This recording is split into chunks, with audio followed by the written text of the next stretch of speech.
The understanding that metallic conduit or the number 8 insulated conductor in non-metallic conduit serves as the equipment grounding conductor is correct.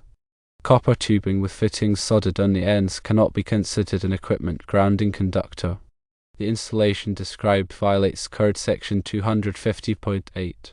Fittings for equipment grounding conductors must be approved for the purpose and must be effective in establishing and maintaining a permanent and continuous ground.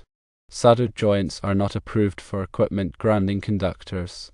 The installation also violates Code Section 310.15b. Conduits must be listed for the installation and must be used in accordance with their listing. Copper tubing is not listed for use as a conduit for electrical wiring. The use of copper tubing as a wiring method for pool fixtures is an unlisted wiring method. Unlisted wiring methods are not permitted by the National Electrical Code. While number 8 copper conductors can corrode in wet locations, they are required by code to be protected by corrosion-resistant enclosures or fittings. PVC is indeed vulnerable to freezing and breakage. However, there are flexible PVC conduits available that are specifically designed for use in wet locations and are resistant to freezing temperatures. Rigid brass conduit is available, however, it is more expensive than copper tubing and is less flexible. The reasons for using copper tubing are not valid excuses for violating the National Electrical Code. Code compliance is paramount, and installers should use listed materials and methods to ensure the safety and reliability of the electrical system.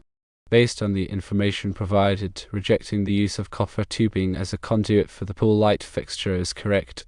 It is an unlisted wiring method and violates the National Electrical Code. The installation should be modified to comply with code requirements. Now let's elaborate on these points.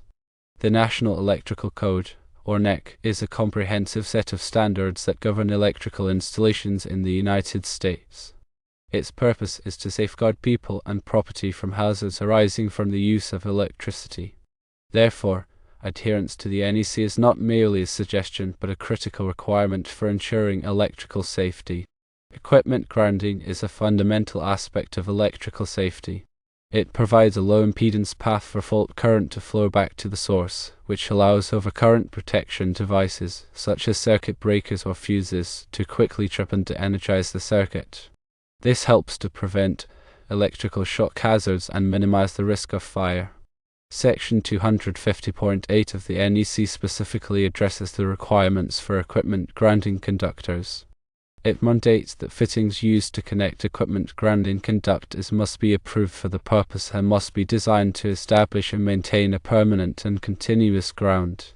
This means that the fittings must be mechanically strong, corrosion-resistant, and capable of providing a reliable electrical connection. Soldered joints, on the other hand, are not approved for equipment grounding conductors because they rely solely on solder for their mechanical and electrical integrity. Solder is a relatively soft metal that can weaken over time due to corrosion, vibration, or mechanical stress. As a result, a soldered joint may not be able to maintain a reliable electrical connection, which could compromise the effectiveness of the equipment grounding system. Section 310.15b of the NEC further reinforces the importance of using listed materials and methods for electrical installations. It requires that all conduits used for electrical wiring must be listed for the specific application and must be installed in accordance with their listing. Listing is a process by which a qualified testing laboratory, such as Underwriters Laboratories or UL, evaluates a product to determine whether it meets certain safety standards. When a product is listed, it means that it has been tested and found to be safe for its intended use when installed in accordance with the manufacturer's instructions. Copper tubing, which is commonly used for plumbing and HVAC systems, is not listed for use as a conduit for electrical wiring. This is because copper tubing is not designed to provide the mechanical protection and electrical insulation required for electrical conductors. Additionally, copper tubing may not be able to withstand the high temperatures that occur during a fault condition. The use of unlisted wiring methods is strictly prohibited by the National Electrical Code. Unlisted wiring methods have not been evaluated by a qualified testing laboratory and may not meet the minimum safety requirements for electrical installation. As a result, the use of unlisted wiring methods can pose a significant risk of electrical shock, fire, and other hazards. While it is true that number 8 copper conductors can corrode in wet locations, this does not justify the use of copper tubing as a conduit. The NEC requires that all electrical conductors installed in wet locations be protected by corrosion-resistant enclosures or fittings. This can be accomplished by using conductors with moisture-resistant insulation such as THHN or THWN, and by installing the conductors in a waterproof conduit or enclosure. PVC conduit is a popular choice for underground and wet location applications because it is resistant to corrosion and moisture. While it is true that PVC conduit can become brittle and crack in freezing temperatures, there are flexible PVC conduits available that are specifically designed for use in cold weather environments. These flexible PVC conduits are made from a more durable material that is less likely to crack or break in freezing temperatures. Rigid brass conduit is another option for wet location applications. Brass is a corrosion-resistant metal that is well suited for use in harsh environments. However, rigid brass conduit is more expensive than copper tubing and is less flexible, making it more difficult to install in some situations. The pool contractor's reasons for using copper tubing are not valid excuses for violating the NEC. Cost and ease of installation should never be prioritized over safety and code compliance. Electrical installations must be performed in accordance with the NEC to ensure the safety of people and property. Based on the information provided, rejecting the use of copper tubing as a conduit for the pool light fixture is a correct decision. Copper tubing is not a listed wiring method and violates the NEC. The installation should be modified to comply with code requirements. This may involve replacing the copper tubing with a listed conduit, such as PVC or rigid brass, and ensuring that all fittings are approved for use with equipment grounding conductors. In addition to the code violations discussed above, the use of copper tubing as a conduit for pool light fixtures can also create other potential hazards. For example, copper is a good conductor of electricity, so if the copper tubing comes into contact with water, it could create a shock hazard. Additionally, copper tubing can corrode over time, which could weaken the electrical connection and increase the risk of a ground fault. Therefore, it is essential to use listed materials and methods for all electrical installations, especially in wet locations such as swimming pools. By following the NEC and using approved materials, electricians can help to ensure the safety of people and property. In summary, the use of copper tubing as a conduit for pool light fixtures is a clear violation of the National Electrical Code. It is an unlisted wiring method, it does not provide adequate mechanical protection or electrical insulation, and it can create a shock hazard. Electrical inspectors are responsible for enforcing the NEC and ensuring that electrical installations are safe and code compliant. If an electrical inspector encounters a situation where copper tubing is being used as a conduit for pool light fixtures, they should reject the installation and require that it be corrected. The use of appropriate materials and methods is essential for ensuring the safety of electrical installations in swimming pools and other wet locations. Listed conduits such as PVC and rigid brass, along with corrosion-resistant fittings and proper grounding techniques, are crucial for preventing electrical shock hazards and ensuring the long-term reliability of the electrical system. Now let's delve deeper into some of the specific code sections and requirements that are relevant to this situation. As mentioned earlier, Section 250.8 of the NEC addresses the requirements for equipment grounding conductors. This section specifies that equipment grounding conductors must be connected to the equipment grounding system in a manner that ensures a permanent and continuous electrical connection. This means that the connection must be mechanically strong, corrosion resistant, and capable of carrying fault current without overheating or failing. Soldered connections are not permitted for equipment grounding conductors because they do not meet these requirements. Solder is a relatively weak metal that can corrode over time, and it is not capable of carrying large fault currents. Section 300.3b of the NEC requires that all conductors of a circuit, including the equipment grounding conductor, must be installed in the same raceway or cable. This requirement is intended to minimize the impedance of the grounding path and ensure the fault current can flow quickly and easily back to the source. When the equipment grounding conductor is installed separately from the other conductors of the circuit, the impedance of the grounding path can be significantly higher, which can slow down the response time of overcurrent protection devices and increase the risk of electrical shock. Section 680 of the NEC covers the requirements for electrical installations in swimming pools, fountains, and similar locations.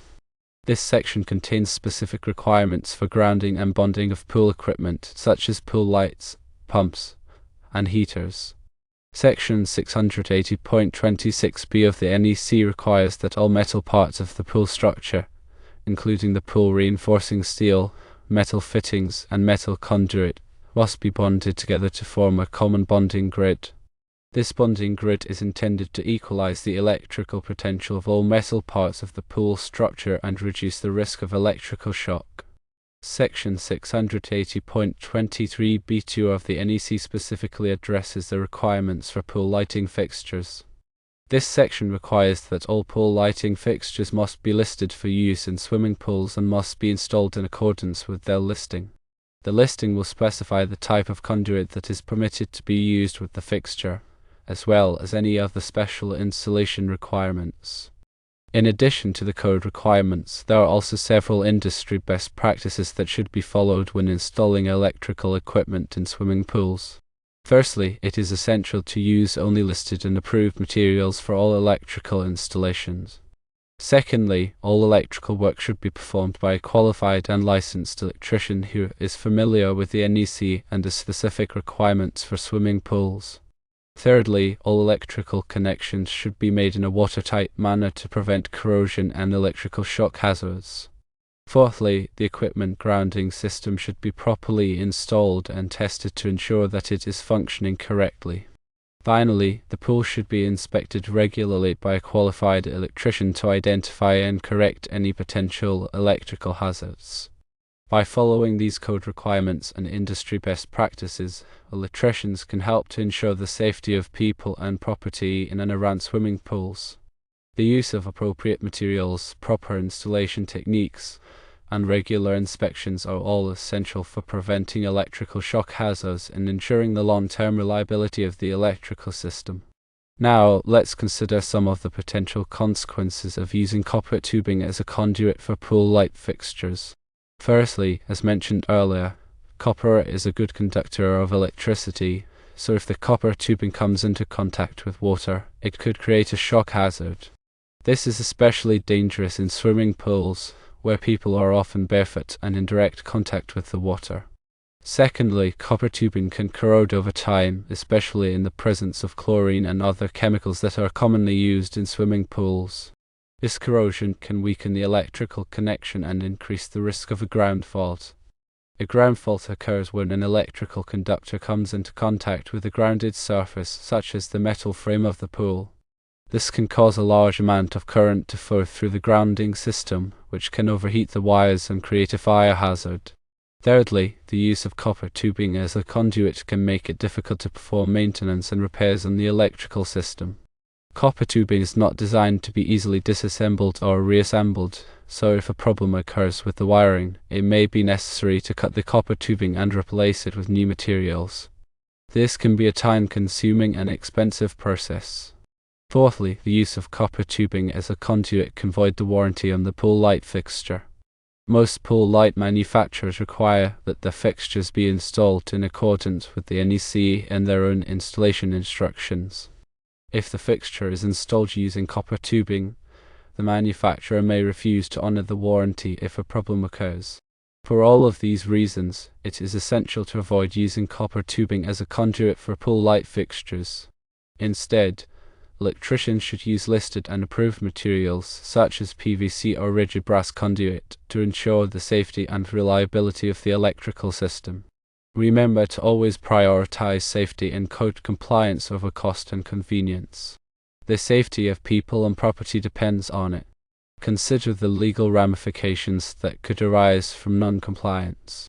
In the event of an accident or injury resulting from an electrical installation that does not meet code, significant legal liabilities could be incurred. This could include lawsuits, fines, and even criminal charges depending on the severity and nature of the incident. Ensuring all electrical work is up to code not only protects lives but also safeguards against potential legal repercussions. Lastly, continue to expand on the importance of proper grounding in pool areas. Reinforce that grounding isn't just a recommendation, but a stringent requirement designed to protect individuals from electrical hazard.